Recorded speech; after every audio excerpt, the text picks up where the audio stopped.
After finishing my engineering degree, I had this desire to build a family home in the Philippines. And so I started saving. And in 2012, in a mission trip in one of the mountains in the Philippines, I heard the Lord spoke to me and said, if you build my house, I will build yours. And then in this tribal community, their church was flattened by a massive typhoon that happened that year.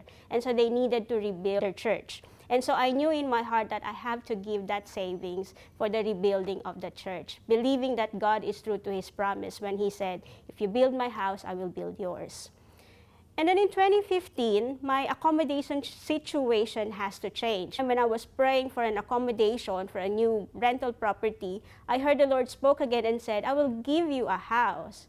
And I said to Him, yes, Lord, I know, I'm believing and I'm still saving up for that promised house in the Philippines for my family.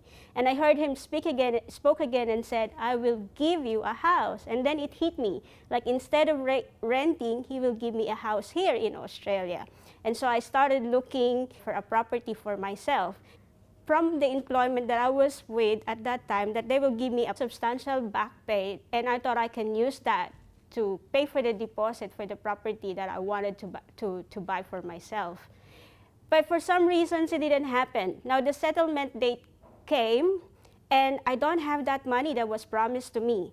And so what I needed to do is gather all my savings. Now once again, the money that I was saving for that money in the Philippines has to be used once again for this time. But then when I computed all the money that I've got, my savings and what's in my bank account, I'm still 35 cents short. And I'm started to freak out because that was the settlement date. But I felt the Lord spoke in my spirit again and said, wait until 3 p.m. that day. It's nerve-wracking because you don't know what's happening. I've been doing a lot of things to find this property and stepping out in faith, but then I'm 35 cents short. I'll probably have 50 cents in the car or somewhere that I can deposit in the bank, but I felt the Lord said, wait until 3 p.m.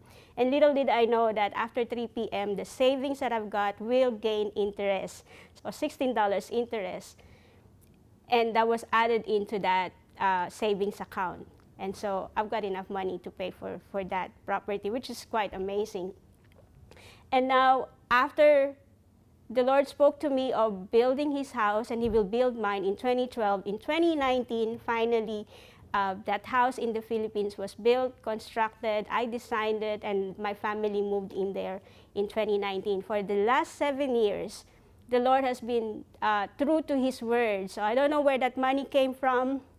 It's not big, massive miracle, but it's little miracles that the Lord is doing just to get from 2012 to 2019 until we get that house in the Philippines. So if you're being prompted to give, to build the house of God, then do so, because God is true to His promise, and miracles happen when you obey Him and trust Him.